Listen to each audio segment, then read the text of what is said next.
Welcome to the Judgment Call podcast, a podcast where I bring together some of the most curious minds on the planet. Risk takers, adventurers, travelers, investors, entrepreneurs, and simply mind-bogglers. To find all episodes of this show, simply go to Spotify, iTunes, or YouTube, or go to our website, judgmentcallpodcast.com. If you like this show, please consider leaving a review on iTunes or subscribe to us on YouTube. This episode of the Judgment Call podcast is sponsored by Mighty Travels Premium. Full disclosure, this is my business. What we do at Mighty Travels Premium is to find the airfare deals that you really want. Thousands of subscribers have saved up to 95% in their airfare. Those include $150 round-trip tickets to Hawaii from many cities in the US, or $600 life-flight tickets in business class from the US to Asia, or $100 business class life-flight tickets from Africa round-trip all the way to Asia. In case you didn't know, about half the world is open for business again and accepts travelers. Most of those countries are in South America, Africa, and Eastern Europe. To try out Mighty Travels Premium, go to mightytravels.com/MTP, or if that's too many letters for you, simply go to MTP, the number 4, and the letter U.com to sign up for your 30-day free trial. I hope this is going to be good. I can see you clearly now.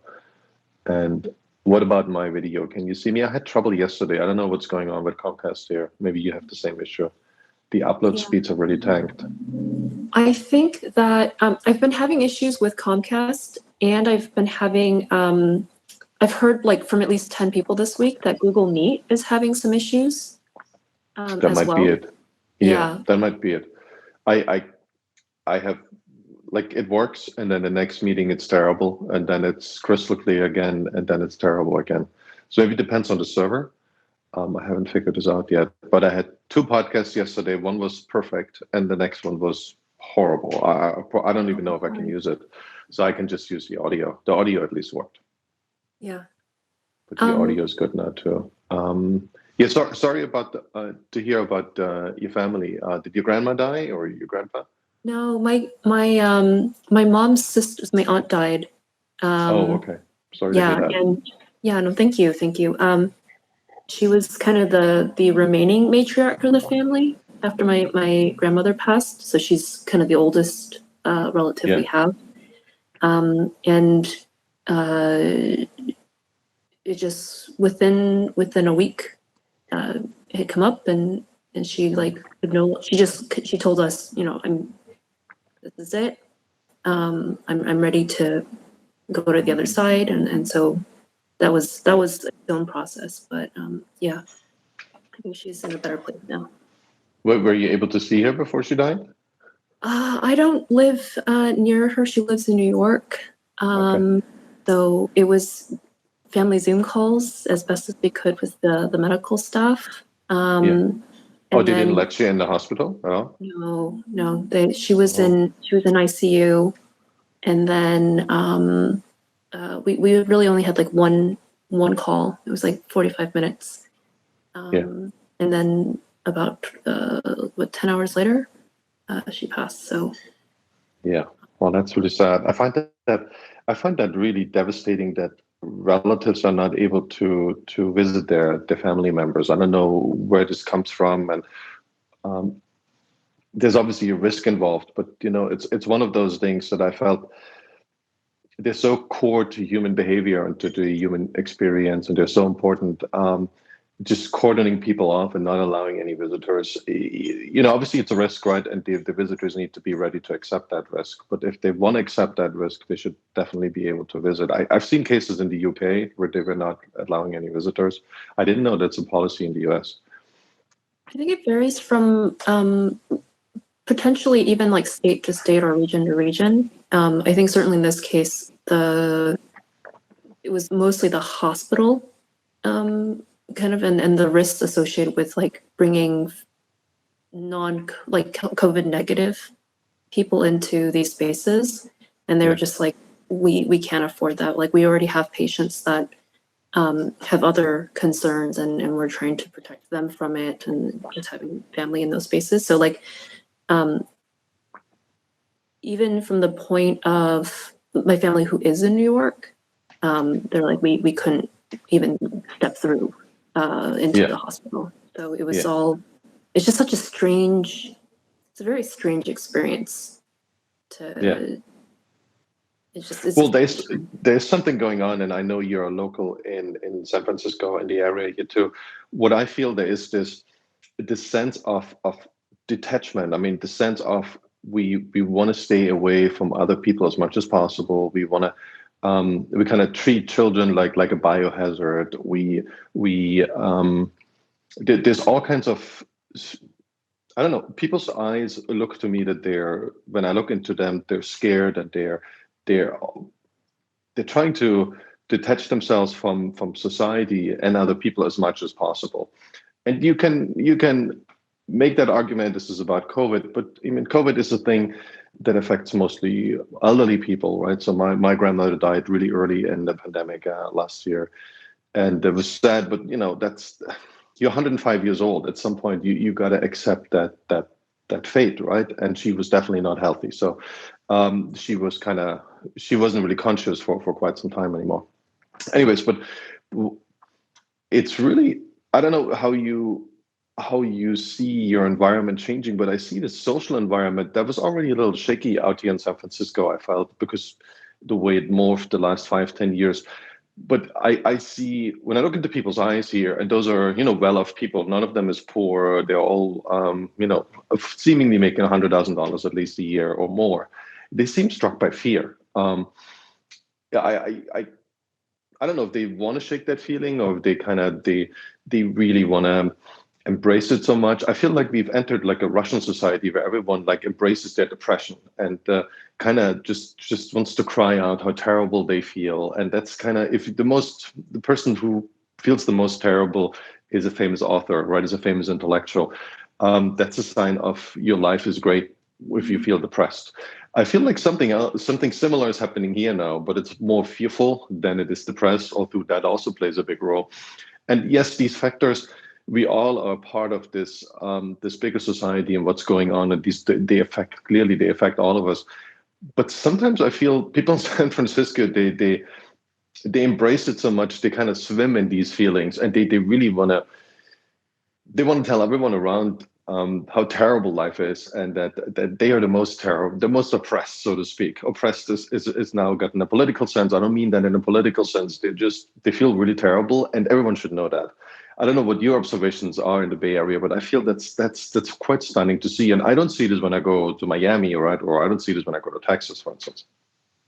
Yeah, no, I completely agree with you. I think I don't remember when it was, but it was a few years ago, and they were talking about stoicism and sort of the celebration of that sort of I don't know if you want to call it culture per se, but it's that sort of mentality, that mindset, that suffering in silence in a lot of ways is kind of a trophy prize, or it's a badge of honor, or it's something that, oh, look at you, you've done such a great thing in bearing such a burden. But when you think about, a lot of that is kind of exactly what you said.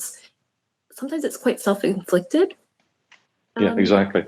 It's something that in some ways we're manufacturing this as well. And and I think, especially to your point with COVID, that fear, yes, it's a terrible pandemic. Yes, it's a difficult time for everyone, and some significantly more than others because of lack of resource or support systems.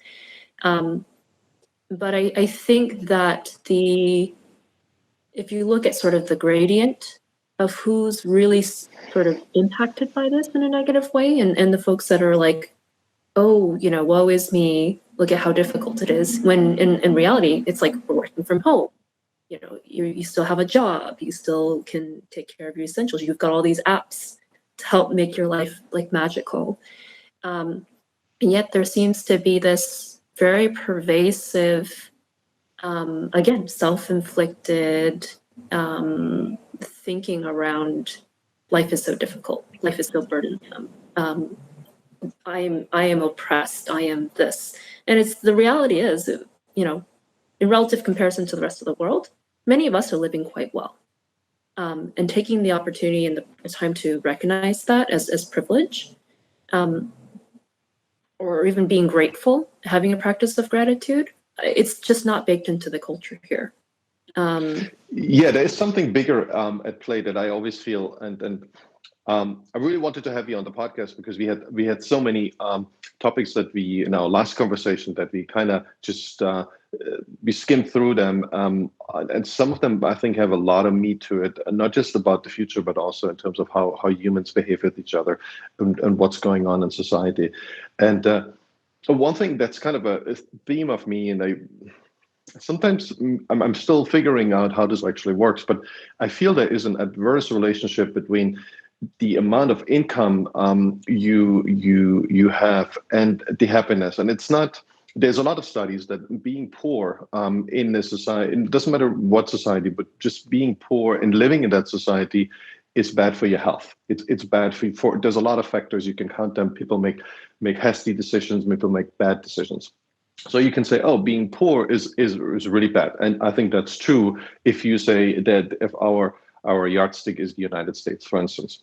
But then you go to really poor countries, and we're individuals that we would classify in the US as poor just by sheer like the same amount of income that what the UN counts as GDP per person. We would consider them poor, but since they live in a different environment, they're actually well off, rich, middle class, whatever class or whatever bracket you want to subsume them under. But what's stunning is when you go to poor countries is that the amount of happiness, and that's a pre-COVID observation. I think it still holds true to an extent, but they obviously also shaken. But the amount of happiness, as poorer you get, as more, the stronger the sense of community, stronger the sense of we are all in this together. And I feel there's a lot of happiness in individuals. And I see this, obviously, it depends on the country and depends on where you go and their culture.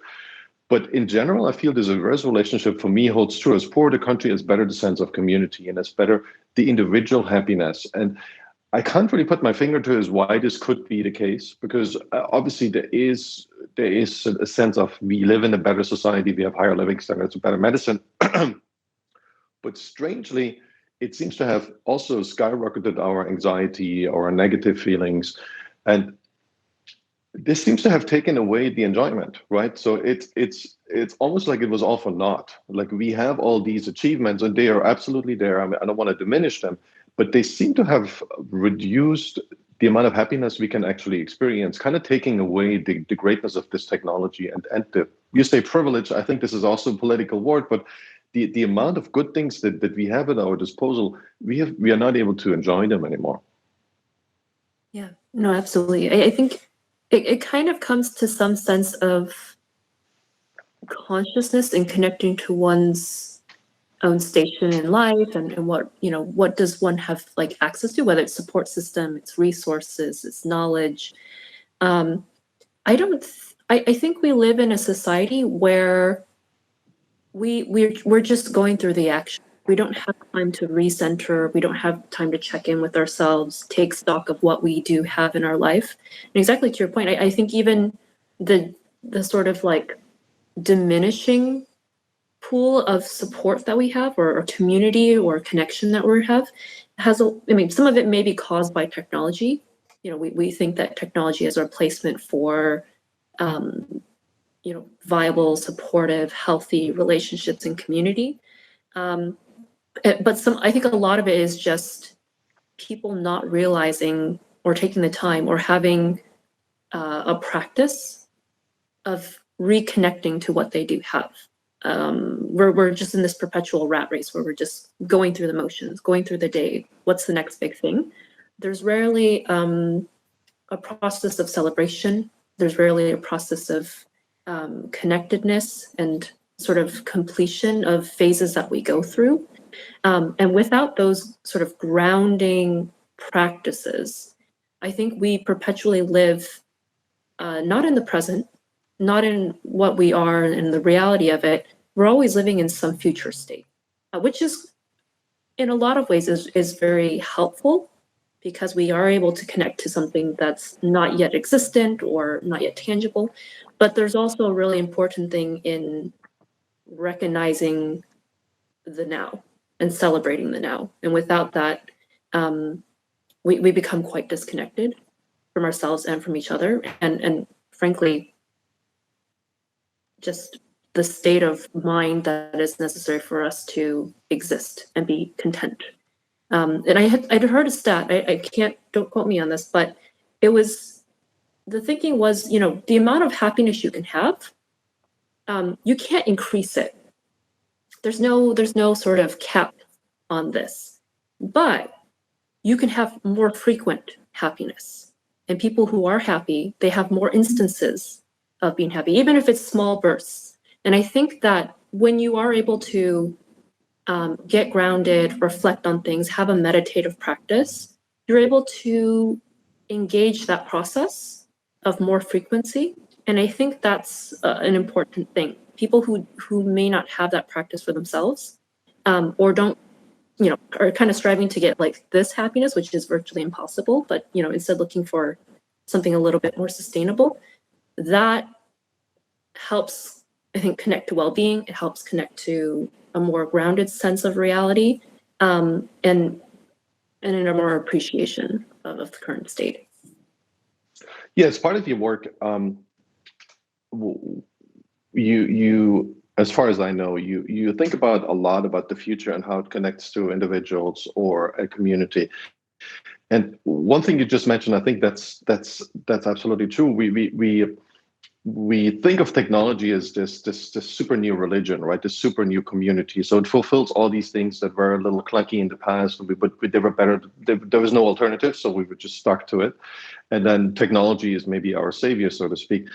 But if that's a guide, you know, and I'm curious if you think that's temporary, because there's going to be a huge wave of technology that seems to be really strong in terms of how our brain is going to be reshaped. So AI is already doing this, but AI is going to be really powerful, really cheap. It already is that, but it's not applied that far. But it's going to change in the next 5 years. There's going to be tons of robots and things that look like humans or behave like humans, but they are not humans. So there's a lot going on. Do you think we will go back to a happy phase, like we go back between these manic depressive phases, and everyone's going to be joyful for whatever reason, right? All the happy people, there were happy people here in San Francisco, but they might have left. They have left a couple of years ago, and definitely nobody is left who is happy now. Do you think we go through these phases, or have we entered like a secular shift where all these advances in technology, and they will only speed up, they actually make us more depressed? That's an interesting question. I think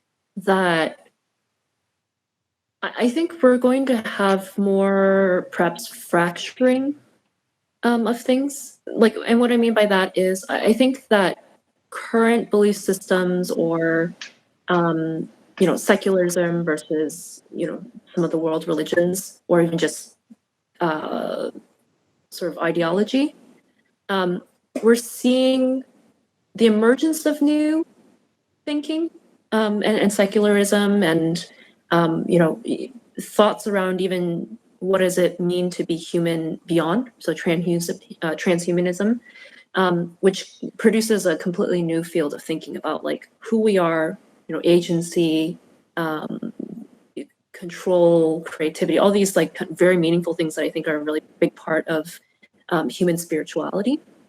But I also think that for other parts of the world where there's more of a cultural root for certain spiritual practices or religious practices, those will either strengthen or splinter or become completely different things.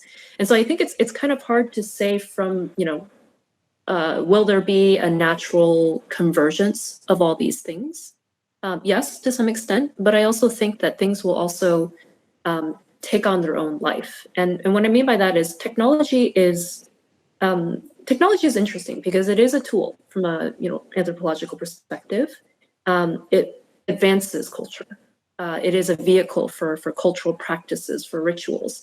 And yet it can also be culture itself in a lot of ways. If we look at things like social media and influencers and even very iconic things in the AI world, it does become its own thing.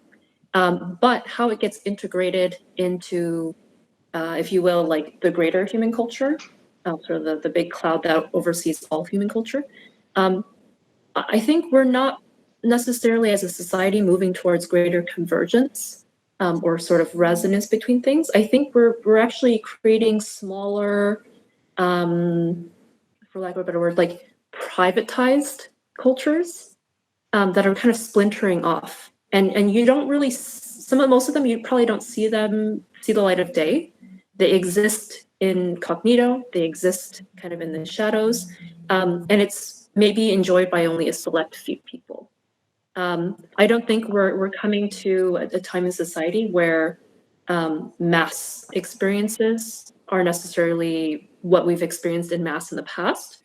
I think it's a number of people experiencing smaller things, but together, if that makes any sense. So it's kind of like these things are happening It does. concurrently or in parallel. I think that's absolutely how the future will look like. They splinter off because it's more customized, right? So it looks it's more customized to what our DNA or our psychology suggests we would enjoy. So I think it is actually good development. Technology makes this very cheap, so we don't have to go with like the big overarching theme and then labor under it for 40 years. That's how we see our ancestors. I'm actually not sure that's true, but that's how I think the modern mind looks back to the ancestors. And then you have a violent death at the age of 45, right? That's kind of what we think.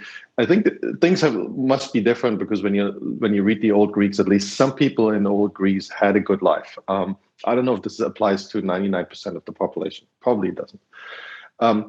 But what I think, what the risk is obviously is that we lose this connection to humanity, right? So we come up, we forget all the old rituals, but we still don't really understand why we behave the way we behave, right? So why do we do things when we are 1 year old? We have no clue. Our DNA does pre-program it. How does a character actually develop?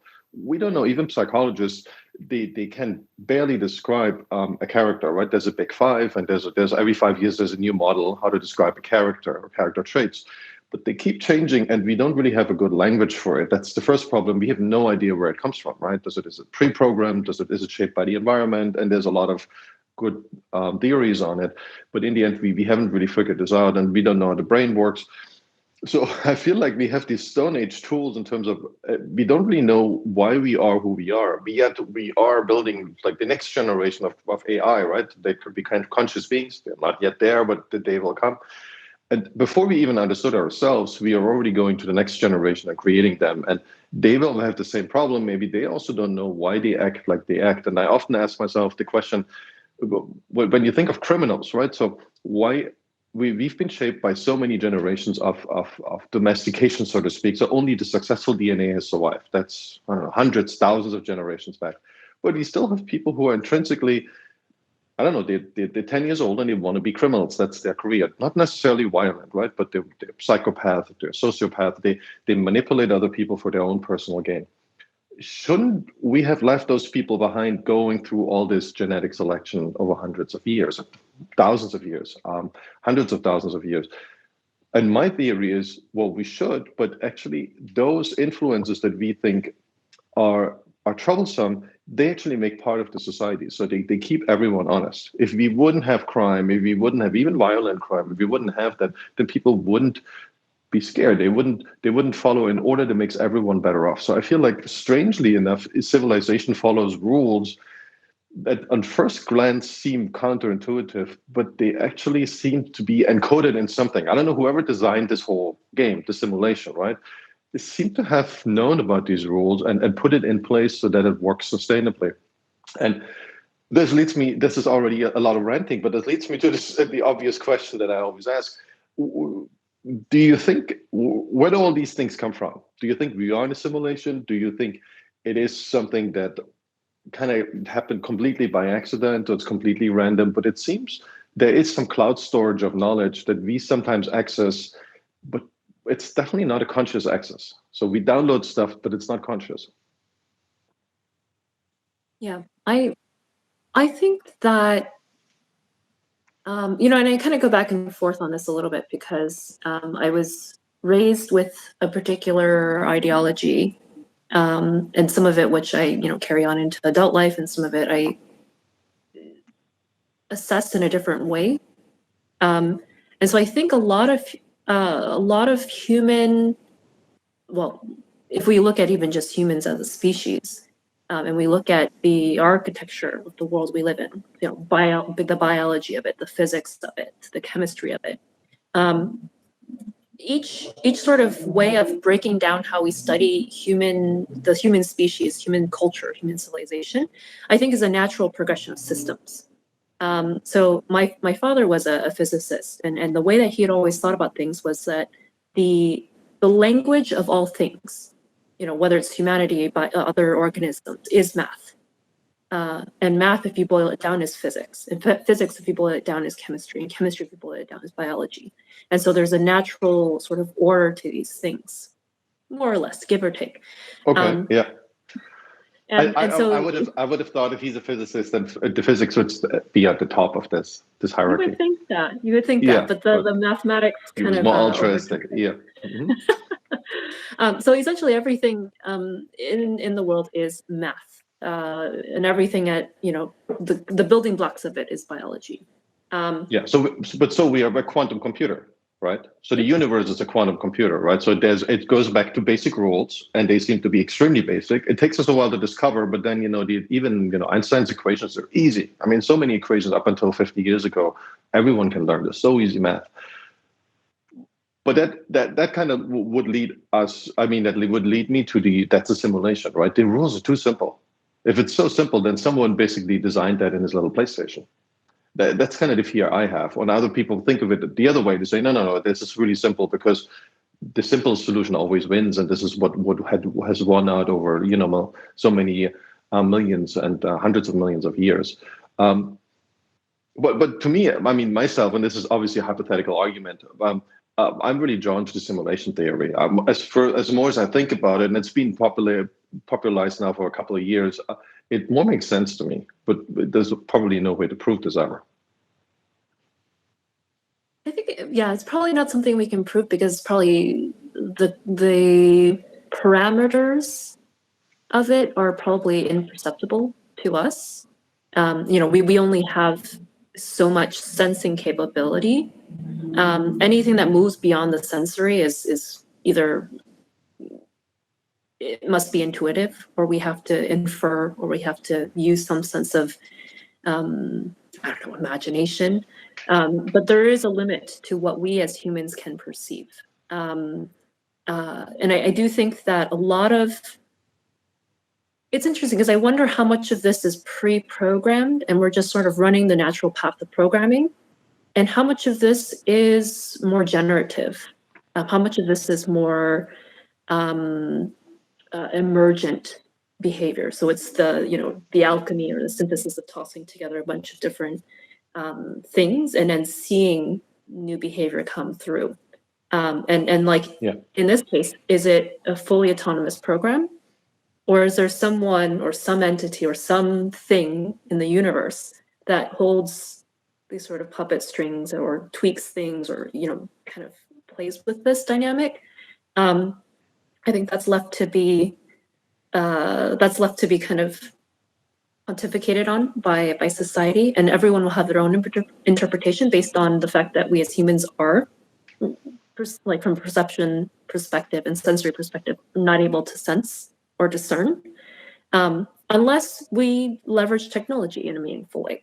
Maybe then, but I think it's quite difficult, and it's fascinating to think about. But at the same time, I think maybe it's not always the most fruitful thing to think about because it is difficult to. Right. When I think about it, and when you think about neuropsychology, the idea of free will goes out the window relatively quickly. When you run these experiments, I mean, for us, free will exists, right? Of course. But when you run experiments, when you read the literature, it's gone. I mean, there isn't much how you can manipulate people relatively easily, and it's not. It has been done for forever, I guess. But what's interesting for me is that it seems the people, when we are ancestors of theirs, who held up that idea of free will, so against all the facts, right? So it's almost like a self-fulfilling prophecy. Against of all the facts that they knew, they held up this this prophecy of free will, and it can happen, right? It's not impossible, but it almost never happens. So it's almost like this was the selected program that helped people survive better. Just believing in something that seems idiotic, if you actually go down to the science, there is basically no free will. I mean, there's not a lot of psychologists who will, if you press them, say there is really free will, depending on definition. But in most cases, you can actually talk it away. And so what this leads me to is we are actually a self-delusional species. So we ancestors of even more self-delusional people, or maybe slightly less, but we drown in these self-delusions, just like the COVID epidemic. I'm not saying it's virus isn't real. It is real. But the extent of what we made out of it and how we drown in this negative feelings, they have other origins, and we make this happen. So that's, I think, maybe it is well understood, but I feel like the impact of these huge civilizations and the amount of people and how they are connected and how they influence each other, it's not very well understood. Like the old Greeks didn't have much of this because the communication channels were just not there. You know, Socrates had to talk to every single person to influence them, which eventually happened, but took him 30, 40 years. But now with one tweet, you can influence humanity. I don't know if you what you feel is the future of this mass communication. Do you think we'll get this under control and we get tired of all the tweets, things that kind of, and it seems to be Twitter seems to be cooling off as a star. Do you feel we learn how to deal with this, or it's just going to bring us into really negative rabbit holes and things we have trouble getting out of?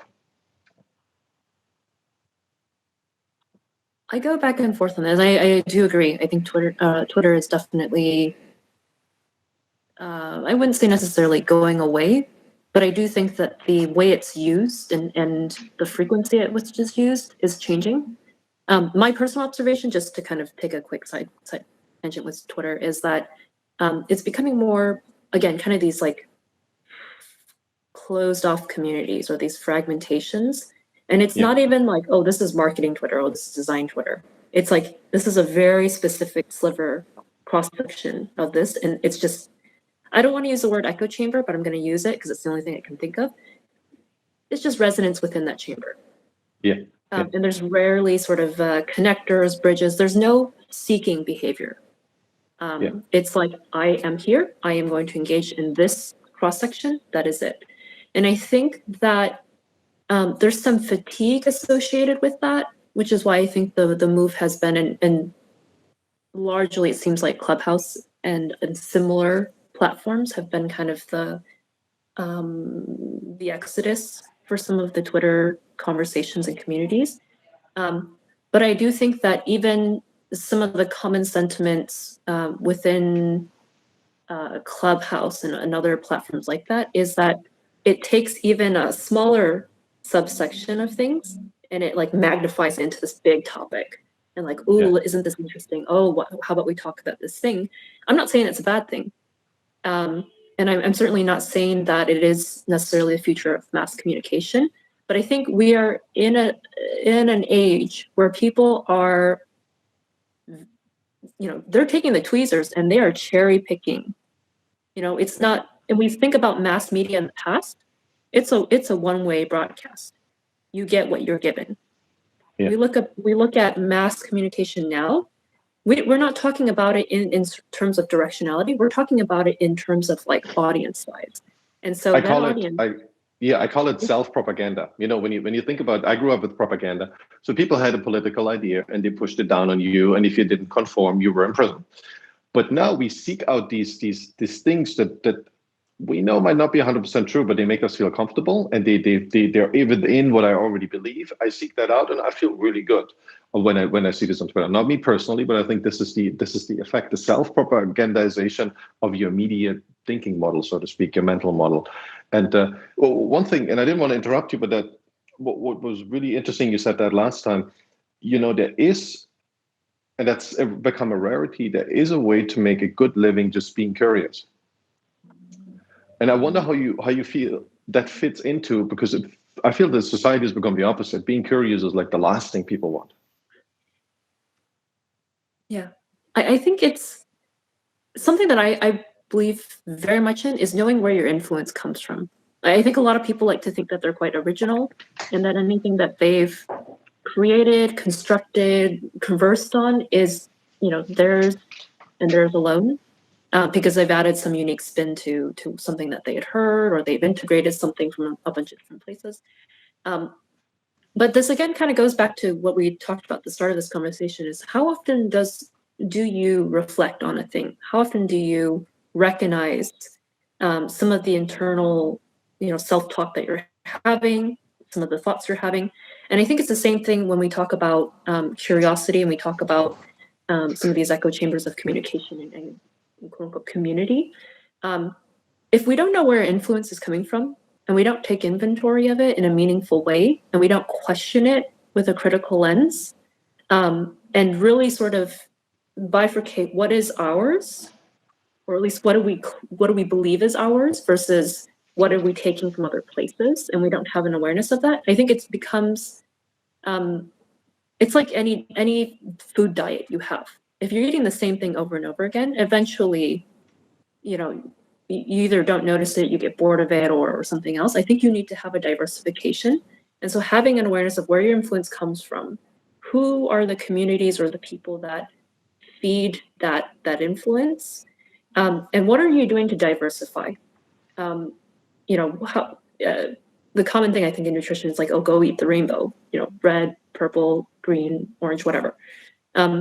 If we're looking at where our influence comes from, and we're only consuming portions of things, and we're only creating within certain realms, then we have a serious question to ask ourselves, which is, how much of who I am is created by me versus others, and how much of that is expanding versus contracting or isolating. So I think curiosity really comes down to that awareness of where you're pulling from and what you're actually self-authoring.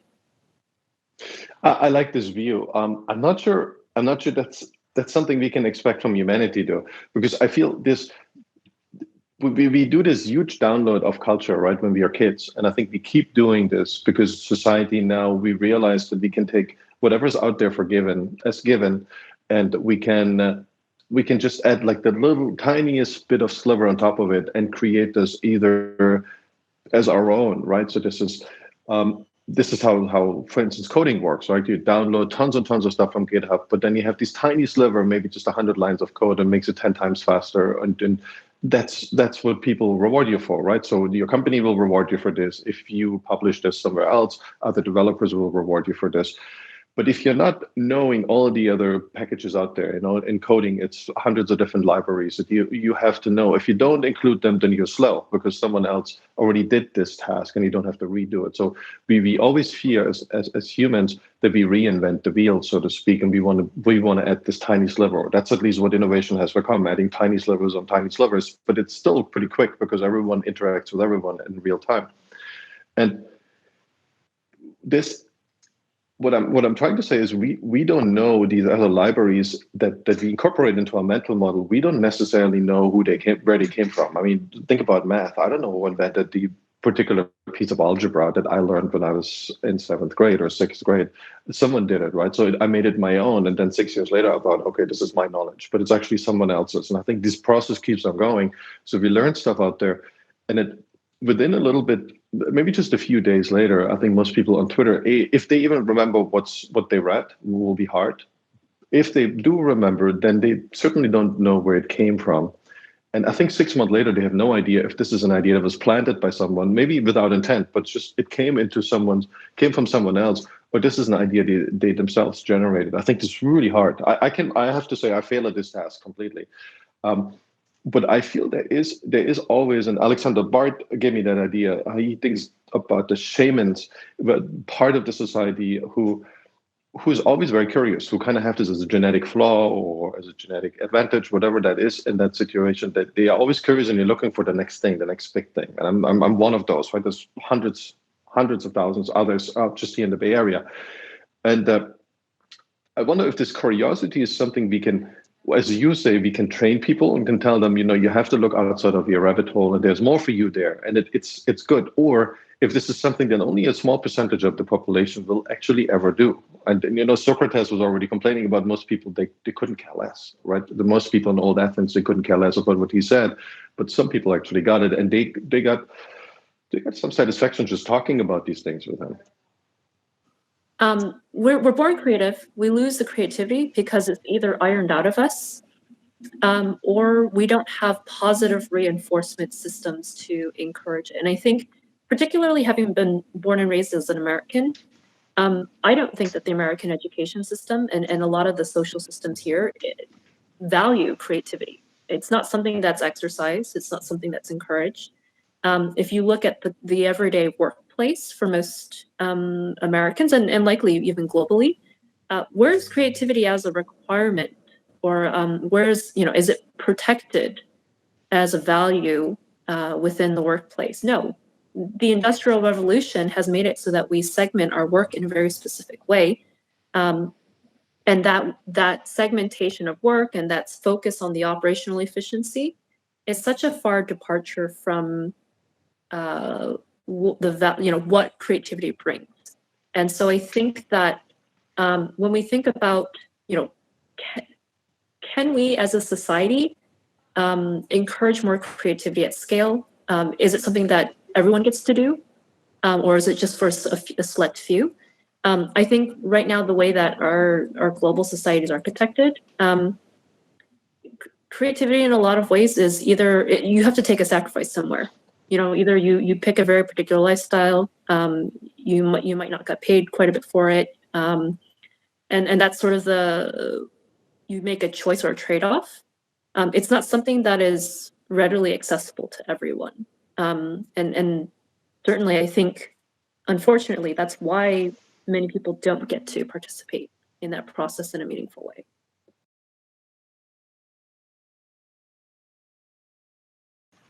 So how much of creativity should we allow, right? So that's in the end the question. I don't know if you have any golden rule there. I mean, I'm very curious to see what Gen Z is going to do, because in a lot of ways, they are creator native in a way that like millennials were kind of considered digital. I don't even think millennials were truly digital native, but they're the first generation that can think about creativity and even the monetization of creativity, which is a kind of an interesting dynamic in quite a different way from other generations.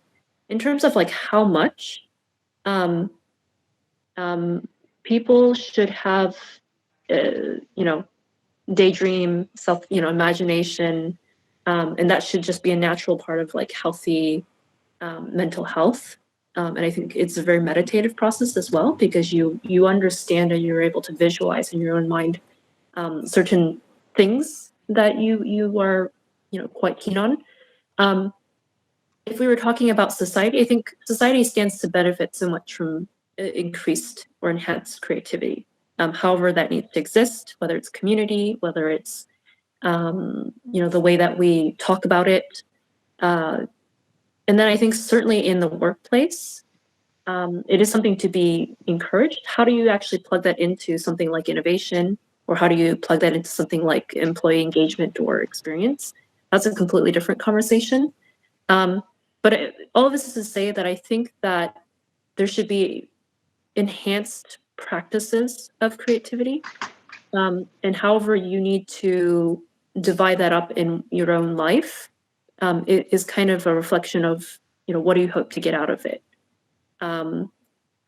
If it's like a, sort of education instituted creativity, I think there's certainly learning opportunities. I think there's positive reinforcement and psychologically safe ways of encouraging creativity.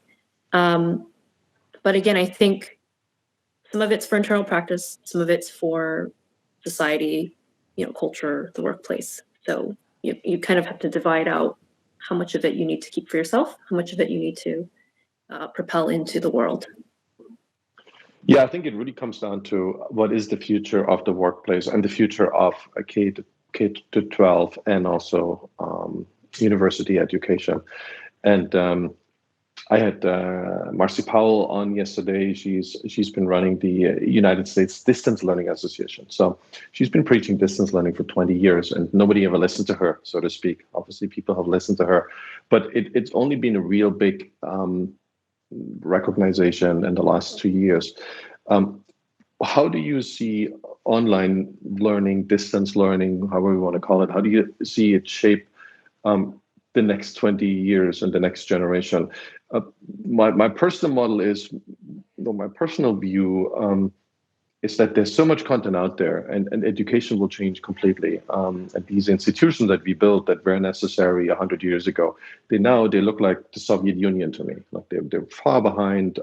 Yes, they are not terrible, and they kind of deliver a bottom line, but they're way too expensive, and they don't really prepare people for what's out there anymore. And that also goes all the way to adult education, right? Education is probably, you should never stop. We kind of get a little lazy if we find a profitable niche, but in the end, if we don't have that, then we restart our educational process. How do you see these things work? And I know you've been a mentor for Udacity, one of those trailblazers in the industry. Yeah, I think I completely agree with you. I think that we're looking at very archaic, outdated systems for how we acquire knowledge and acquire skills to enter the workforce. I think everything essentially comes down to kind of preparedness for your job and your profession. I don't think, I think the evolution that's going to happen is that there's going to be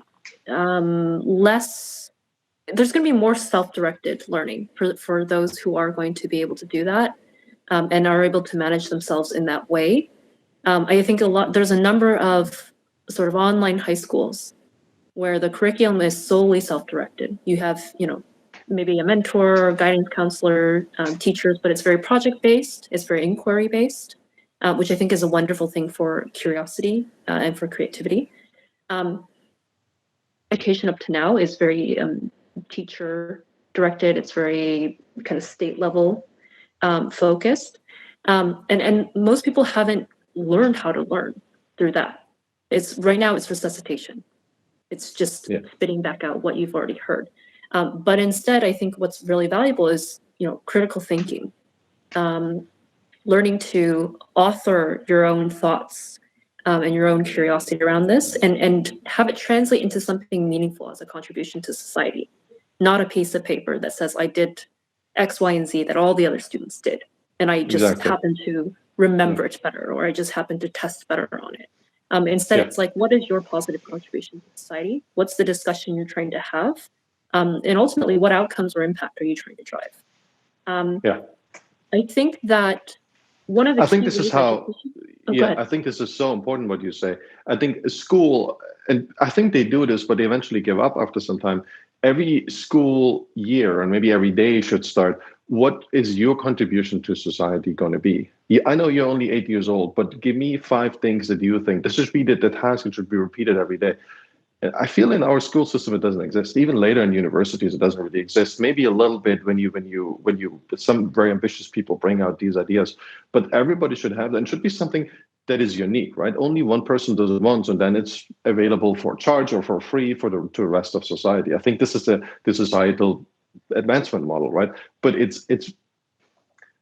this question doesn't even appear for most of schooling and for any kind of education. It's, I do something to improve my job chances, which isn't bad, right? All the job sets of requirement, and you probably do something useful. Otherwise, this job wouldn't exist. But I think people should have this intrinsic motivation, and they should. I don't think any day we spend not thinking about this is a day lost in our lives. Yeah, no, I don't think so. I think something that is really critical to this, I think, again, is self-reflection, because you go through the day doing the things you do, but then how do you integrate it back in? How do you push it back into some greater vision or strategy that you have? And we're rarely, if ever, held accountable to that practice. I think that's why it's fascinating to watch people set goals for themselves, and to watch them think about the execution of it. And I think even the way that they structure their like the relationship they have to their future self, the relationship they have to society. I wouldn't say this as, I'm not saying this like in a very generalized way, but I would gather that the vast majority of people don't have a practice for that. And I talk about practices a lot because I think it's the manifestation of behavior in a intentional, deliberative, structured way. And without that continuous integration, without that sort of taking out the trash of old beliefs or old ways of doing things and installing new ones and running them through their paces, we're just reactive. We're just going to be reactive organisms. Whatever pops up on the horizon, whatever strikes our fancy. But the moment that we're able to have a dialogue with ourselves through this reflective process, the sooner we're able to recognize patterns of ourselves, patterns in others, patterns in society, and actually have a meaningful path forward in learning to get to there.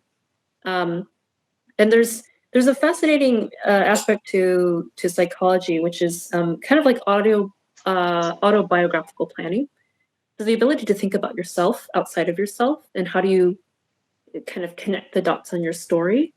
And I think most people sort of live in the present, or they live in the past, sure, in extremes, both for themselves and for society. And the only difference that I've found within people who are very effective at thinking about the future and creating the future and learning in order to get to the future is that they're able to run that process internally. They're able to analyze themselves and have very critical conversations with themselves. And then they go out and they have these habits of, looking for patterns, connecting with a wide range of people, being very curious, having a generative process for how do I apply this impact for myself, but also for others. But it all starts with that reflection. And that's the engine that drives whether or not we can think about the future, whether or not we can be creative, and ultimately the future of learning. You have to have some engine that runs internally. Yeah, I think the biggest problem with this is it's human laziness, right? So we are born very lazy. We just want to do the most minimal thing that guarantees our survival and maybe the survival of our offspring. But that's about it, right? This is what we are programmed to do, because probably for good reason. Otherwise, we would waste all these calories and we would probably not make it through the winter. So this is our ancestral heritage.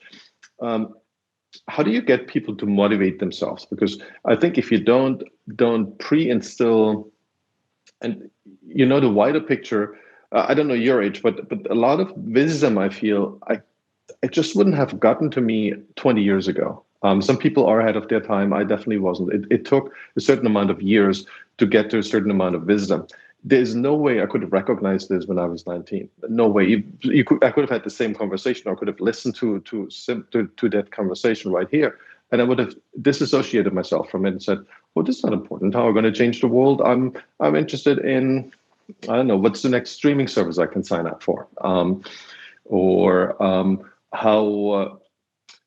how can I play better at a certain video game, right?" So these things I wanted to learn because they were right inside my comfort zone and the knowledge that I was already very proficient in, and I was looking slightly above that, right? But I wouldn't want to be too far out. So this is such a moving target, but even motivating people to just go slightly outside of this comfort zone where they are, I find it's incredibly hard. Overcoming this laziness is extremely difficult. Yeah, no, I can completely relate to that. There are many things I'm quite intellectually lazy about, and even just in the everyday life, I recognize that there are things, and some of that actually is, some of that is quite good because it's an efficiency practice. It's, how can I focus on the things that matter, that, have good value or immediate gain, and then reserving sort of a buffer capacity for like bursts whenever we need that. And I think that's essential, as a biological organism, because we deal with so much uncertainty. But that said, I think motivation is, you have intrinsic, you have extrinsic. Everyone has a different motivation based on the experiences they've had so far in life. So some people can be quite career driven. Other people are quite, I just want to live a good life, slow paced, enjoyable. And so knowing oneself and knowing how, what are you reacting to? What are you responding to? And really like what drives you at the end of the day. I think that's a journey in and of itself. Some of us don't, unfortunately or fortunately, don't ever get to embark on that journey because, for whatever reason, we never discover it, or we're so busy fighting fires in our life that we just don't have the capacity to do that. But I think, again, it's the self-discovery process. There's no good as a society, because even as a society, I don't think we can agree on common motivation. Maybe from if we're American, we might say like, I want to live the American dream. I want to do this thing. But even the segmentation of that, if you break it down, it's widely different. So I think that in order to motivate ourselves, we do have to embark on some journey of self-discovery, some journey of understanding what it is that we really want in our life, and that can change. What I want now as a mid 30-something-year-old is quite different from what I wanted as a 18-year-old in university. I fully embrace that, but there's always like the baseline of what it is. There's always something that stays the same, and so we have to spend our time kind of diving deep and then coming back up to surface what we want to live.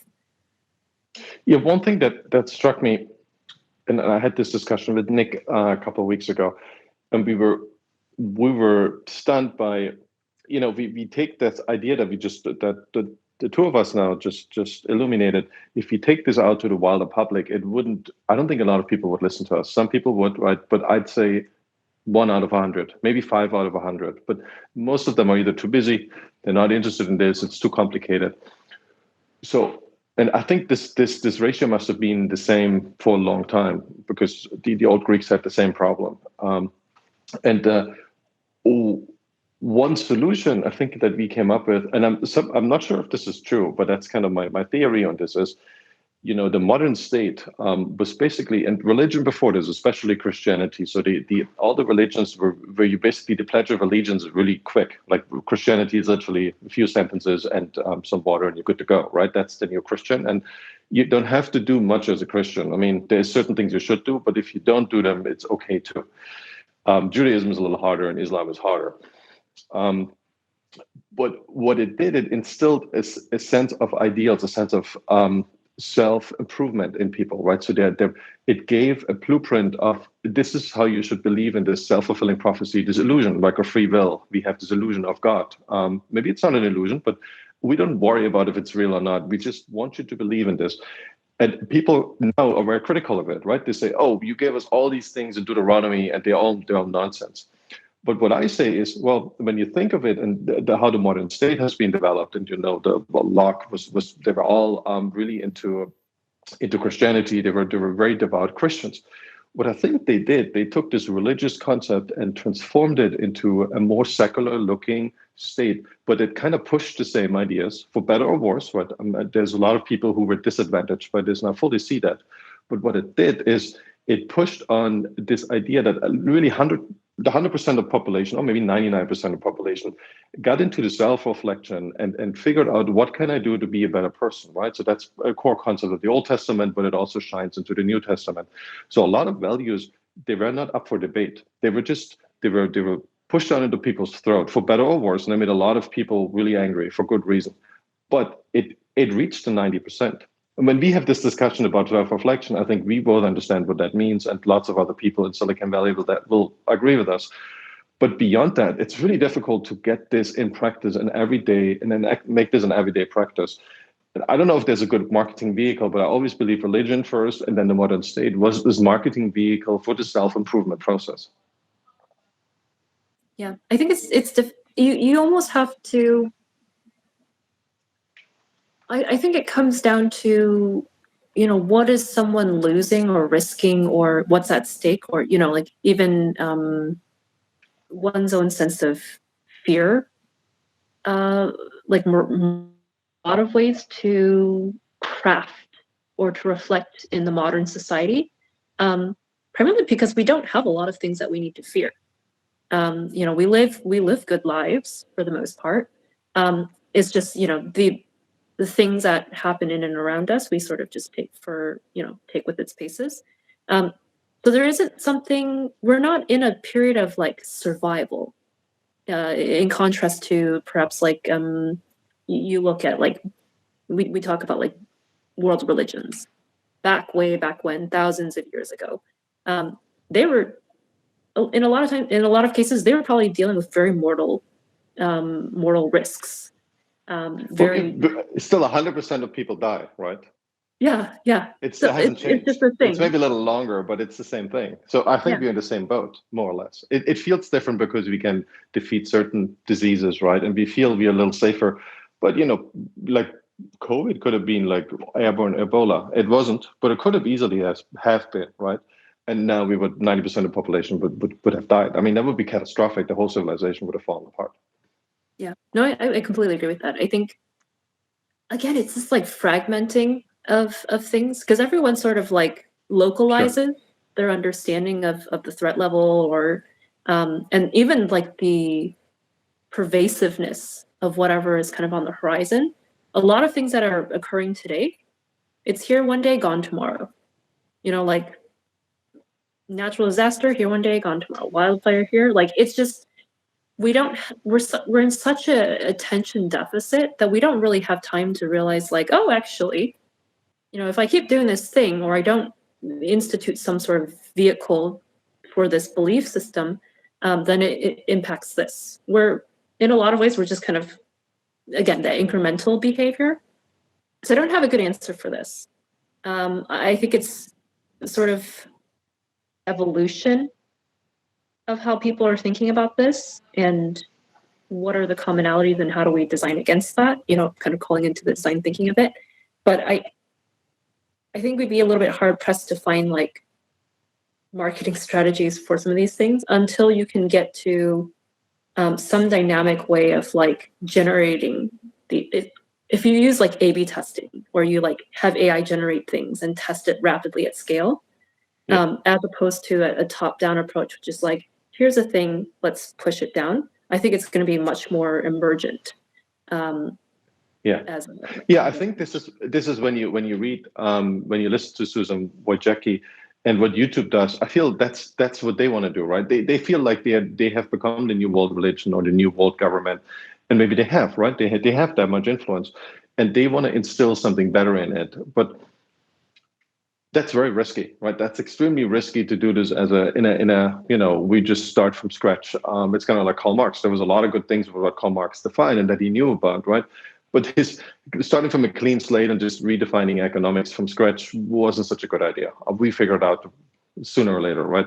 So I think those are these forces that currently, where people get so anxious because it sounds like the things that we knew that work, they're falling apart. And I agree with you. It's more. It's coming into these smaller pockets of interaction, and that's probably good because people can specialize more. They can be more creative. All of those things are great, but it also makes it harder to give people this motivation for the updraft that we all need. And I think this is maybe also the answer for there's other economic answers, but I feel for me that's an answer for this struggle of equality that we have. Like, we don't want everyone to be the same, but we want everyone to be similar, right? And have similar opportunities at least. And that's, on one hand, we have all this technology and knowledge is available, but weirdly enough, we see more inequality. And there's some bad policies behind this, but I think there's also a drive and motivation. So motivation was never equally distributed, but I feel now just a little bit more motivation gives you outsized gains.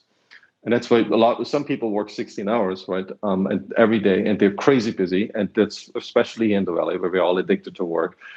But a lot of people have nothing to do, and that's really painful. Even if you have enough money to buy food and shelter, it's still really painful, and that's really strange to see that, right? And for me, motivation and the scaling up of what motivation is worth, the value of motivation to yourself, there's a big factor to it. Yeah.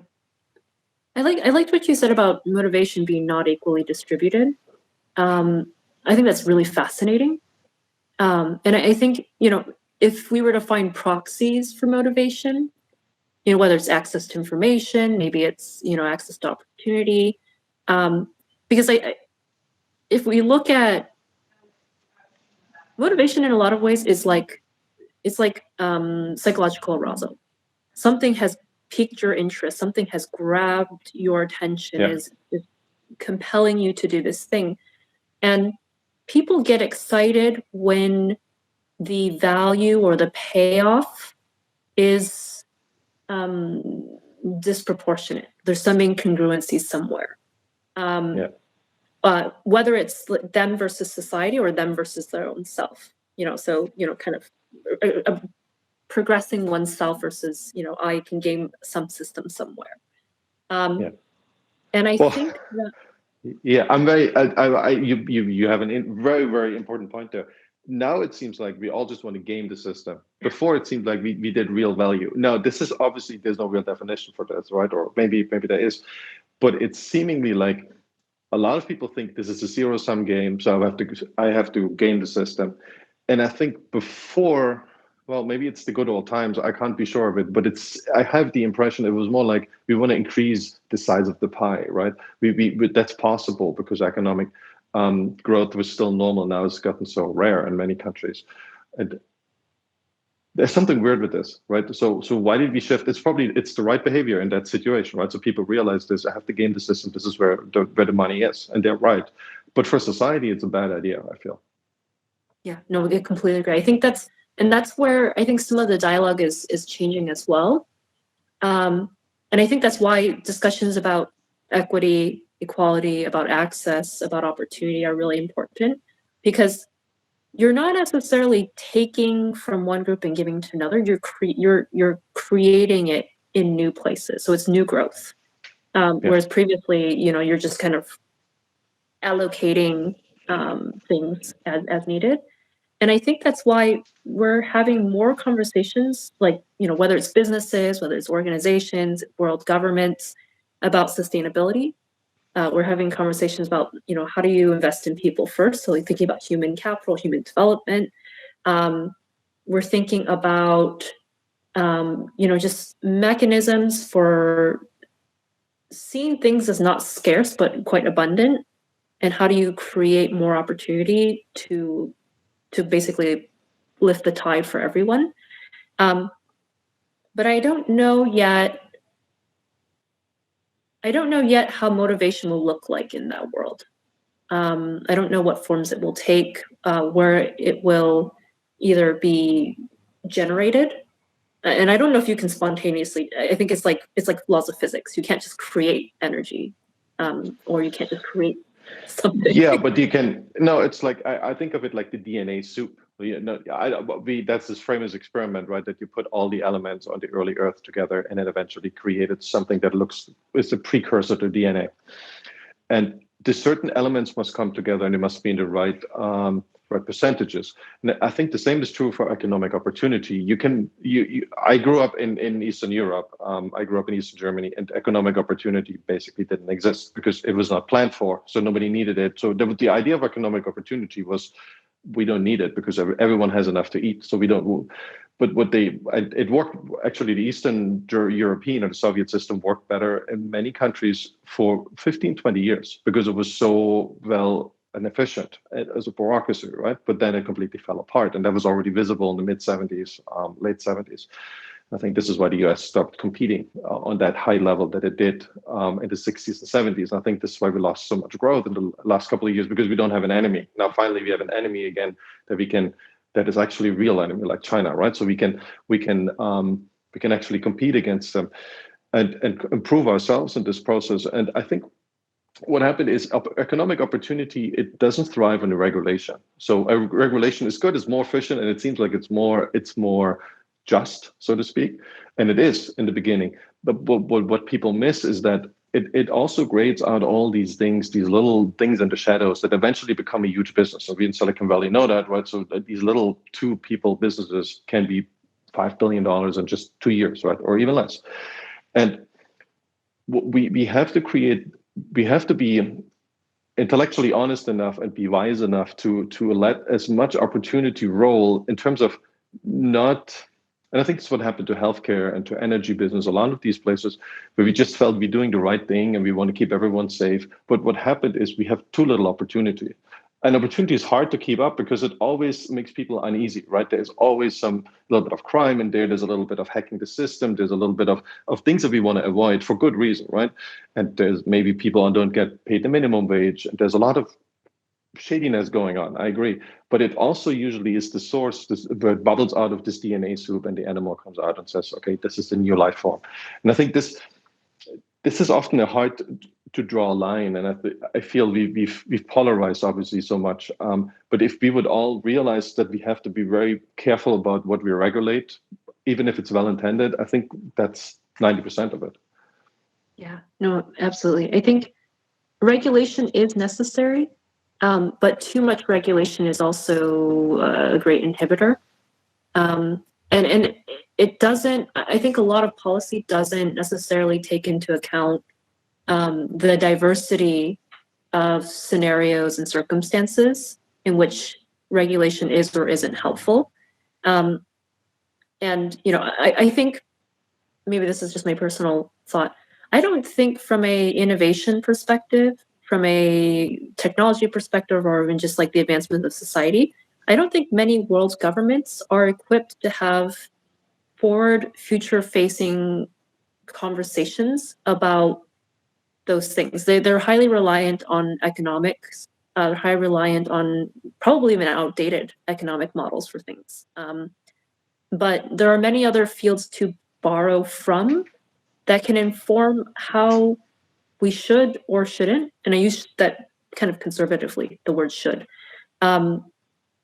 have conversations about who and how we create the future. And I don't know if many governments are equipped in that way.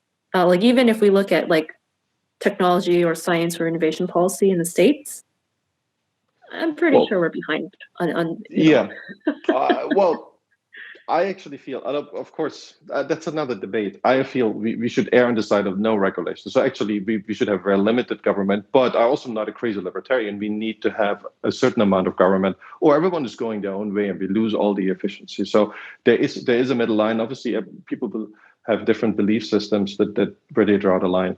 I wanted to ask you something else. It was really interesting also what you said last time. You said there is, you kind of analyze what other futurists think and what they do, what they say. And apparently before COVID hit, you had this impression that a lot of people in the industry, other people that you monitor, and you have to tell us more about how you do this, they tended towards kind of, you said they were more interested in resilience, they were more interested in survival. They maybe they made it, I don't know if they became burners, but they thought about that idea of planning for the worst case scenario. And you felt like that's kind of like the birds that can feel the earthquake is coming. That sounded really interesting. Can you illuminate that for us? Yeah, I will say that they've not stopped. So, generally the process I take for monitoring not just trends, but influencers as well, because a lot of what they're sharing can be knowledge or domain expertise based, but some of it also is intuition. And I think intuition is the thing that propels us beyond tangible sensory perception. And I think it's quite powerful. I don't know how it works. I cannot tell you that. But monitoring, it's quite a lot like social listening. You have a bunch of data repositories that are constantly parsing trends, market, competitive, technology. But you also have a number of influencers that you can kind of define per the spaces you want to study. And so they're always talking about things. You know where their keywords are, you know what they tend to talk about. So there's a very fascinating sort of not only sentiment analysis that happens there, but I think you can kind of start to see themes or clusters emerge in just what they talk about and what is their current occupation, which might go back to what you said sort of about self-propaganda. But resilience was very fascinating because I noticed an uptick in the number of people who were talking about resilience, not just in the form of technology. So, maybe following some influencers who were talking about agricultural resilience. And they were like, oh, we need technologies for this, drought and famine. But in general, there was when they started recommending out other people and you started seeing new nodes form in the network of like, oh, I see this person talking about this person a lot, or referencing their work a lot, or they're engaging in discussion. The new entrants into these sort of technological trends discussions tended to be focused on very human issues of leadership, of emotional fitness, of emotional resilience. And then you also saw this sort of entrance of leaders, from the business world or from the government world that are also talking about resilience. How do we prepare for the next big blank? And so seeing the emergence or the lighting up of new nodes was very fascinating. And then just the sheer volume of content. So a lot of my monitoring is looking at white papers or just inbound content that's being distributed between networks. And there was just so many reportings on what is the value of resilience in an organization? How do you prepare, how do you have sort of preparedness for an org? How do you incorporate that into your leadership? But then also, how do you as an individual practice that? How do you sort of grow your resilience? How do you expand upon that? And I found that very curious. I couldn't, in the conversation I had, there was no very specific thing that they were all trying to drive towards. Like, oh, I think we're going to have an earthquake here in California, so therefore we're going to do this thing. But there was, to best describe it, sort of an ambient anxiety about something. Not being able to pinpoint it to anything in particular, but saying something is going to happen. And I know it's that my most critical, either for me as a person, my most critical systems or my best known vulnerability, whether it's how I operate, whether it's the assets I have. But there was just some kind of bubbling up of anxiety that was just pervasive. And then when COVID hit, the discussions I had probably within the first week or two of shelter in place here in California were around, particularly with coaching clients, was like, oh, remember when you told me that burnout was going to be a thing and that I should have prepared for it? I'm prepared now to lead my team in a way that sort of taps into my reserve, where I have enough now prepared to go ahead in order to provide space for my team or safety or support.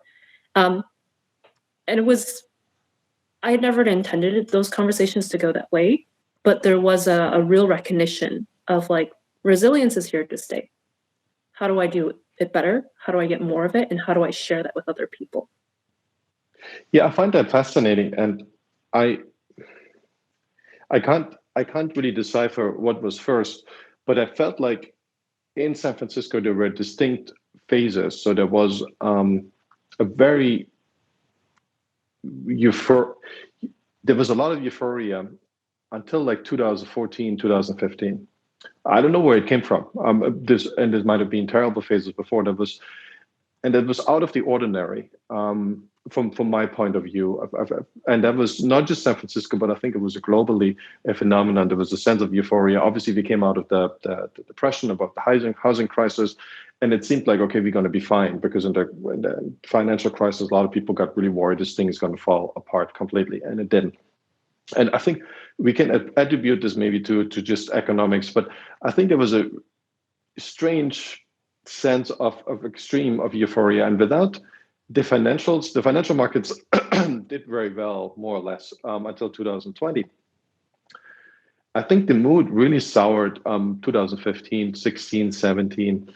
And then, well, I just really see this in San Francisco. Definitely there didn't seem to be any external events yet. And then 17, 18, 19, it became very, very negative. So this depression that we talked about earlier, that I think people now really lumber in, it was something that already started way before this. And now we can say COVID is a bit of a self-made crisis, right? Because the reaction to COVID was extraordinary. It's a dangerous virus, but we had dangerous viruses before. We didn't know how dangerous that one would be, but by the time we knew June, July, we still doubled down on protecting us from it, which, especially for younger population, is questionable. Let's put it this way. For older population, it is an extremely dangerous virus. It kind of, I'm not sure, was this negativity and the way, and I actually trace it back to the Facebook algorithm. So the Facebook algorithm initially gave you it literally gave everyone a lot of likes. So the likes became a currency, right? And they were inflated a lot. So whatever you put online on Instagram or Facebook, you get hundreds of thousands of likes, which makes you very happy. You know how psychology works. That's validation. That's like, it's better than most things in life. When you get millions of likes on your post. And I think this inflation came to a pretty sudden halt in 2015 when Facebook changed the algorithm and said, no, this was all nonsense. So what we now do, we changed the whole engagement mechanism, and only what happened, or it makes sense. What happened is it was a huge deflation in likes. So your posts were not shown to anyone anymore, but some people still had that, right? A few people still got all the likes, but they got 10 times the amount of likes. They literally got millions on whatever post they put out. And this change in algorithm, I think, because people had become adjusted to this euphoria of the likes, that really drove people. And this sounds stupid, right? But I think because it rolled out to people who didn't even use social media in the end through the social connectedness. To me, this is where this all started. It's literally this huge deflation in likes and the changes in the Facebook algorithm that made people depressed, and it made them more and more depressed because they were still kind of addicted to social media, and I think they're still in there. And then it went really polarized, and then they needed to find something to produce a crisis. I'm not saying that COVID isn't real, but I'm saying we manufactured a crisis, and we would have found something else to manufacture a crisis. And I think maybe that's why you saw that so early, because people knew we're going to need a crisis. Whatever the crisis is going to be, we're going to need one. And if COVID wouldn't have been, then we would have found something else to create a crisis out of it, like a revolution, or who knows what would have happened otherwise. That's kind of my explanation of it. I think that's really fascinating. I think there's a discomfort, and I don't know how to necessarily qualify it, but there's a discomfort with progressive sort of upward trajectory with society, with the economics, or the economy, I mean. And it's like, when will this end? When is everything going to fall down and fall apart? And so there's sort of a scanning of the horizon, and look, everything is assessed as with a risk level or a threat. That thing right there, the housing market over here, the trade agreement here, or climate change there. So it's like it's interesting you say that, because now that's kind of jogging the thinking here. When I had these conversations of resilience starting in 2018, they were not the same. The reasons for seeking resilience were not the same, even if they shared very similar roles, like founders. Their preoccupations would be on whatever was sort of within their sphere of community or influence, but their mechanisms for preparedness look very similar. So I don't know if that means that there's some sort of a template for how we prepare ourselves, regardless of what the crisis is. To your point about like creation of crisis, whether it's the culmination of many, many different anxieties and decisions that are made in light of fear or anxiety that sort of push together a bunch of different things and have it become something, or have it sort of be a reflection of many, many people's anxieties packaged to one. I don't know, but it's very, very fascinating what you just shared. Yeah, when you look, there's a huge underground. I'm not even sure it's the underground. It's probably becoming a big minority of like doomsday scenario about the economy. It's the Federal Reserve, right? It's the end of the dollar. It's the end of the stock market. It's the end of, and I think the people who propagate those, they have really good arguments from economic theory. Those are often very extremely wise economists. But I think, and they now say, oh, just forget about the dollar, go into Bitcoin, and forget about stocks, go into, I don't know, real estate, or the burners who go to the Burning Man. They kind of they make this exit from society, and I'm like, okay, this is all fine, and you might be onto something, but the problem is we are all in this together anyways. I mean, you can't live on your baked beans forever, maybe for a year, but then it's over. Like, you just want to kill yourself because there's nobody else around. So I think what a lot of people finally realized with COVID, we are all in this boat together with different skills and different behavior levels, but we got to find a way out that all of us, that gives us the best efficiency for all of us. And just abandoning the dollar and saying I'm going in Bitcoin is ridiculous to me. Not that Bitcoin is necessarily a bad thing, but the idea of just, okay, this is all going to come to a big doomsday scenario. Once you start thinking like this, and once it propagates, then it becomes a scenario, right? Because to the society, all these problems that we see are easily fixable. Like, they're not. It's not an asteroid is coming against us, but even that would probably be fixable. But they're pretty relatively small issues, right? But everyone is building up this, don't trust anyone, don't trust the dollar, don't trust this. It's like, we need roads, but instead of building roads, we just say, oh, just get a big truck. And then we say, oh, we'll get an even bigger truck and just have dirt roads. This is not helpful, right?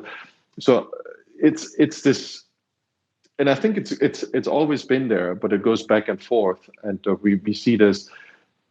I think Ray Dalio had popularized this, but there were other books before he wrote this one. There's this big cycle we go through in economics. It's about 3 or 4 generations, and there is this doomsday event, so to speak. But I mean, the Second World War was a doomsday event, but for most Americans, it wasn't that bad. You lost maybe 20% of your real income, but you didn't lose your life. I mean, fortunately, didn't have to lose their life. So I think most people expect a scenario like that, like the Second World War. Something bad happens. It's not necessarily the asteroid is going to kill us all. And I think this is palpable whenever we see a new top in terms of the economy makes. And a lot of people now think that we have one more of those sucker punches. Like, it's going to recover, and then we're going to see one more of those, and then someone will inflate the dollar by 40-50%, and then but that's it, right? It's not. But it creates this huge anxiety in between that really messes with people. And I think social networks, they've accelerated this quite a bit. And that's why we saw this big uptick in positivity, and then this huge drop. Yeah, no, I think that there's in and of itself, like, social networks and like societal or collective sentiment.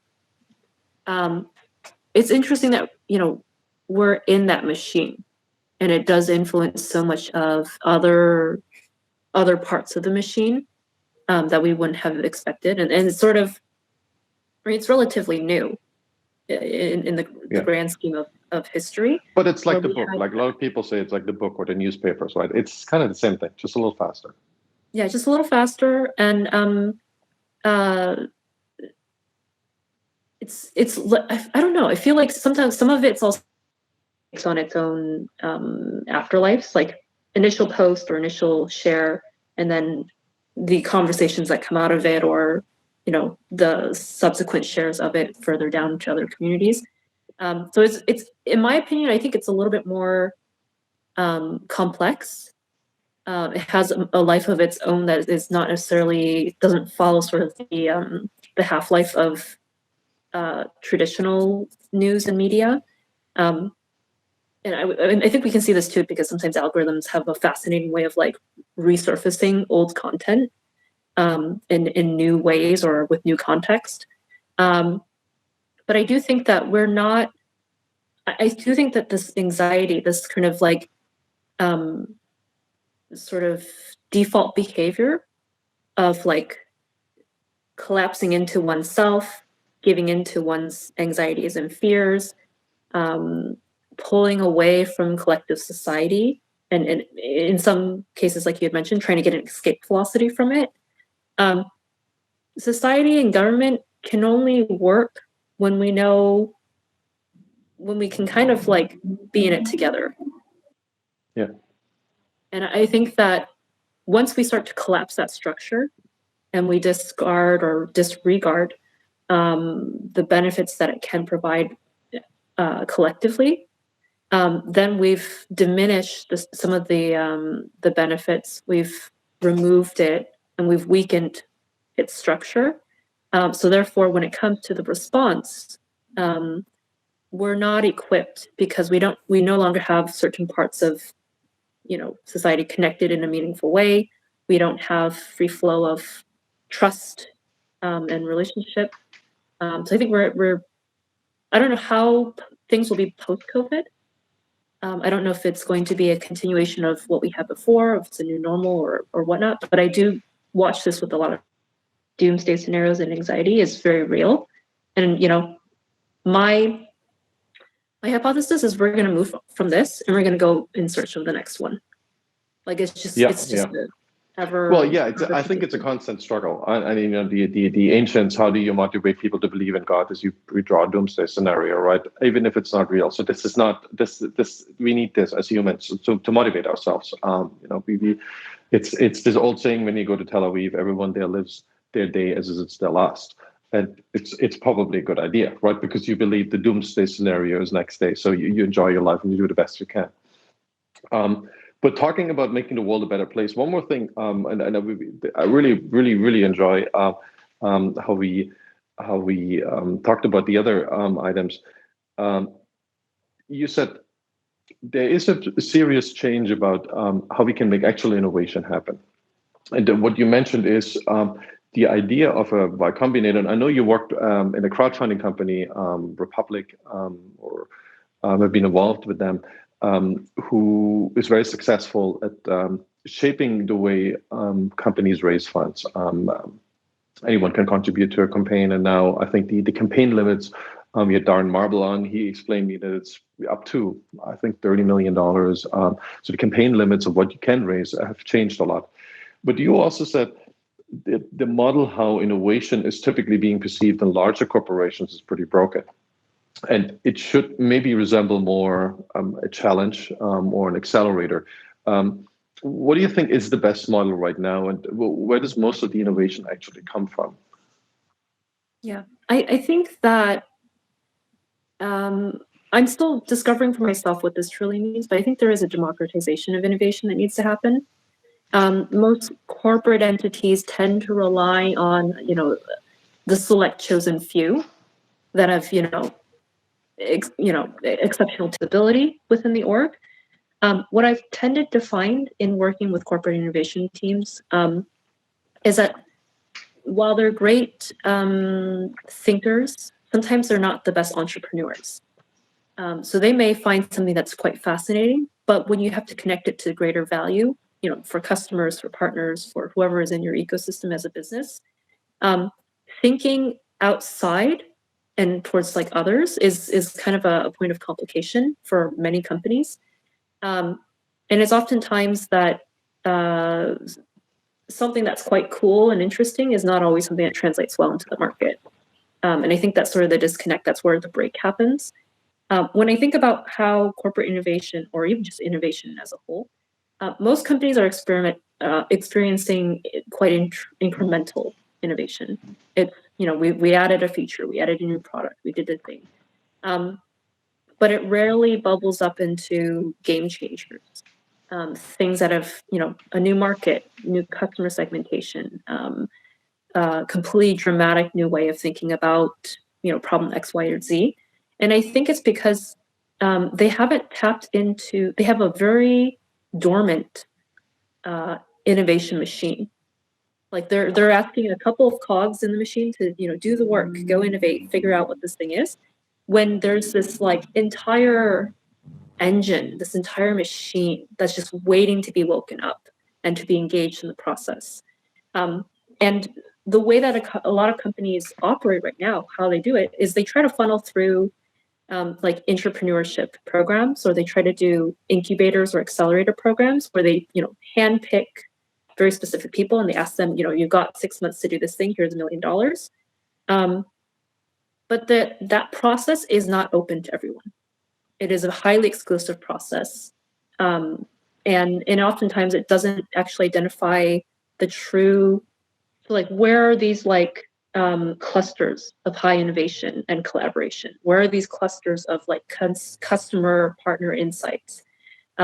Where are these dynamic teams that work so well together that regardless of what you toss at them, they can execute and turn on a dime? Those are other aspects of innovation that we rarely tap into, not just the expert thinker, but there are many, many, many roles within innovation. And until we understand as a society that everyone is capable of innovation, everyone's capable of creativity, and we don't harness that dormant machine, we're going to fall on our faces over and over again using these models of exclusivity, because rarely is value created in a closed system. That closed system is going to create value for itself. Promotion, pay raise, whatever. You open up that system, you've got influx, you've got connectivity to other nodes, and suddenly you've woken up the machine. Who knows what can happen after that? So I think there's some dramatic change that needs to happen in operating, but then also how it's funded, how you're compensated, how you're rewarded for participation in innovation. And I think that's why the conversations around equity are really important. I don't think that we're not going to live in a society where annual salary is the only thing. And startups have equity, but I don't think it's just here's a percentage of the company that you have ownership or control over. I think it goes beyond that, like profit sharing, royalties of ideas, commission off of something that you contributed to the system. I don't know. There's so many possibilities for how we reward and incentivize innovation, but we have to start first with how we operate. Yeah, there's this famous saying: the Silicon Valley is where startups go to steal technology and then raise a lot of money. And so the problem with innovation is that it's very difficult to attribute it to the person who actually contributed the most. And your father is a physicist. You know this very well. It's a very altruistic community, but it is very difficult to trace back who actually made that discovery, because it's all based on so many layers of prior discoveries. So when we talk about innovation, it's often, and that's often been the case for startups, there's a bunch of startups who try at the same time.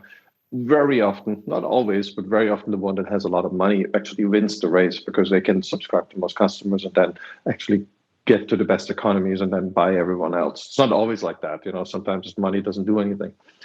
And I always feel with innovation and I like that approach that definitely sounds like you want to bring in a wider sense of every employee can be a big innovator, but matching it with the reward is obviously very tricky, because you never know who had the most input in doing this, right? It's extremely difficult. And for a while I was really really partial to that idea that we should just print more money. Say we print $1 trillion, but we buy a lot of patents and just make these patents open source. Kind of what we do with software. I'd say a huge portion of innovation and software is now coming from open source software, where everyone seems to have no incentive to actually contribute, because literally you get no money out of it. But it still gives you attention, which again is actually more valuable, I feel, than money. If they need to have some money, right? So we can talk about UBI, which I'm a big proponent of it. But beyond a certain amount of money, I talked to a bunch of billionaires, they're much more interested in having a heritage and delivering something that they can inherit to the next generation, right? And that's often, very soft knowledge, so to speak. So it's human recognition. So I think if we maybe this is a shortcut in making our life a little easier, if we can come up with more meritocratic models, say like GitHub or say like YouTube, that obviously it doesn't matter where you come from, doesn't matter what language you speak, or doesn't matter how you actually create that engagement. People have a way to vote you, and obviously they will be wrong many, many times, but in the long term, I feel, and I think it must happen with social media too. Hopefully it will. We feel like the wrong content bubbles up there, but well, the time will tell if that's true. Certain places like TikTok will never probably promote the right content. But if we can come up with these systems, and I think that's why I said the inflation of likes, if we find the next thing that kind of gives us likes and makes us feel comfortable and useful, or not because we are useful, because we created something that's valued by the community, that might solve our problem. And it's obviously very hard to pull them off. It needs a lot of money and needs a lot of good infrastructure and needs to be accepted by a wide range of community. But I feel like it's really cheap for humanity for a platform like GitHub, where it costs almost nothing and it makes a big impact on our coders every day. Or Stack Overflow or YouTube is one that comes to mind, where I feel, well, once everyone accepts this model of community reward, it's extremely powerful because it's all open, and you can use it as in your stack the next day, like physicists and scientists do, right? If someone in China writes a white paper and a lot of scientists felt it's good, then you base your next discovery on that. You don't redo it, right? I think this is what's missing with corporate innovation. It's a mix of I'm guarding my secrets for commercial gain, which is good, right? I mean, a company needs to make money, and there is a place for this. And commercialization is useful, but we should have a huge pool of open source everything. Let's put it this way. Like pretty much any discovery that's being made should first be open source, can be maybe taken off the market in certain conditions. But I think if we do the same for healthcare, that we have permissionless innovation and a big open source system, we can cure anything. I think we can cure cancer, and almost we can now cure it already. But we can cure the most difficult diseases within years. Yeah. I think that, I don't know what that system looks like, but to me, there's a traceability to it. What did you leverage? What did you create? What other lives did it live in other places? And I think that we don't really have, aside from our social media presence or maybe a CV online or a blog, we don't have repositories that reflect our intellectual, I won't say property because I don't think it is, but our intellectual creation, or just even the inner workings of our minds. I thought about this a little bit. I'm very fascinated by potentially an open source second brain. I know there's a lot of discussion. Yeah, like something where you're just like, here are the things I'm thinking about. This is what I thought was really fascinating, and you can fork off something from that. And I think that there's, maybe it looks a little bit more like the influencer model, but I think that's wildly fascinating because now you can take the snippets, you can create derivative works, you can apply it in a different way, and people can actually trace the applications to understand these things. And I think also within this, like, I don't know if GitHub has sort of analytics around this, but looking at networks, kind of like social network analysis, and seeing like who are certain contributors, what snippets of their work has been very instrumental or critical to other pieces, or have been used with a certain frequency. But I know a researcher that one of the projects he worked on was actually looking at organizational innovation networks, and he used VR to networks, and they could actually go in. Potentially one of the practical applications was you could go in and you could see the structure of a portion of the organization, like the network structure, and you could kind of parse out very specific nodes that were considered like high value or high contributors.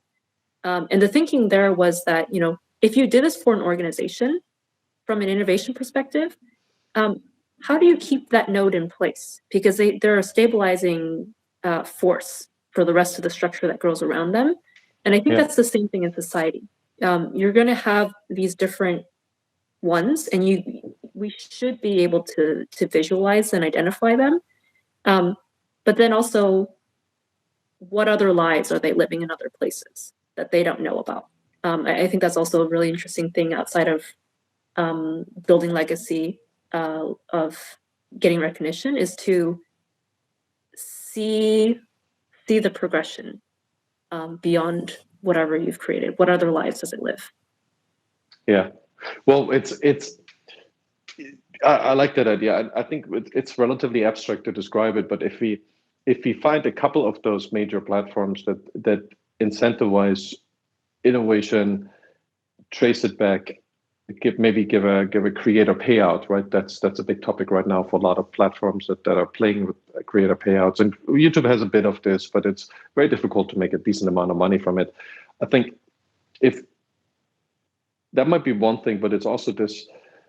It's probably more the recognition by others that you've done something useful, and it would make this, what we talked about earlier, this desire about, and I know that's very strong on Stack Overflow. You want to contribute something really unique, or literally you're the only person on planet Earth who knows this, but it helps thousands of other people every day. That's really strong with the community editors there, and I think Wikipedia has that too. Those things, once they take off, become tremendously useful. And if we could get corporations, especially in healthcare, where so much stuff is patented and so much stuff is in labs that nobody even has access to, if we can get them to collaborate on this and share their knowledge, I think it would work out for them too. And that's for software. It's really interesting to see that there's a lot of software giants, including Google, who outsource a lot of their development because they feel they're better off this way into the open source community. They don't do it because they're altruistic, because they feel like if they make TensorFlow open source, which is a huge framework, and they did a lot of work on that cost hundreds of millions of dollars. But if they outsource it, they will be faster, because you never know where there is some talent who knows something about that. And I think this is a really difficult learning curve, because it kind of, I think it runs counter to Adam Smith's argument, which is, I think, it's still one of the strongest arguments we are basing our society on. And for these knowledge platforms and for open source software, this is my best example, it kind of runs counter to all of this, right? As from at least intuitively, like giving something away to make more money later. I know it sounds like a stupid internet idea, right? It sounds like you would hear this on Sentinel Road a lot. But everywhere else, it sounds really ridiculous. There is marketing, right? There is a bit of this, but to give everything you've got, the whole software package or the whole patent on your medicine, on your specific drug, to give it all away just to make more money in 10 years. Yeah, I don't think you can do this. No shareholder will sign off on this yet. So we kind of have to. I don't know. It's almost like a re-education, right? We have to, if it actually works, and that's a big if. But if that works in more than a few industries, but more and more will scale up, like the software industry has with the help of technology, how do we get people to recognize this? You need entrepreneurs, right? That venture the whole, whatever, they're billionaires and they give it all away and say, okay, we have to start from scratch in an open source model. I think this is going to be really interesting. Who can pull this off to create that dynamic, right? I don't know. That's probably an educational process, not a forced process you're in. Yeah. I think there's in what you're saying, there's sort of there's an economics of trust, because someone has to make the first move, or multiple entities have to make the first move together, create the proof points, and then effectively find ways to scale that out and make it something that is adoptable. I do think that there's going to be a very strong case. I don't know where it's going to emerge for cooperation. And I think even in my work with transformation of companies and organizations, the conversation of cooperation and trust keeps coming up. How do we share data with each other? How do we give each other our best information and resources and actively share them in a meaningful way? So I know that the exercise is playing out, here and there within organizations, but now how do we move outside of the org? And how do we move into cross-company, not within the company, but across different inter-companies, to have this sort of dialogue? And that's going to be a massive exercise in trust, negotiation, and cooperation. Yeah. Well, with this big task ahead of us, I want to thank you for doing this. Thanks for coming on the podcast. I enjoyed it tremendously. I think it was a really good flow of ideas, and maybe in a couple of months we know much more about that, and the world has maybe gone to the next crisis, or hopefully not. Maybe we're all back to a lot of optimism. Yeah, no, I thoroughly enjoyed this. So thank you so much for having me on this on the podcast, and amazing conversation. Thank you. Absolutely, Melissa. Until next time, Cheers. take care. Bye-bye. Bye.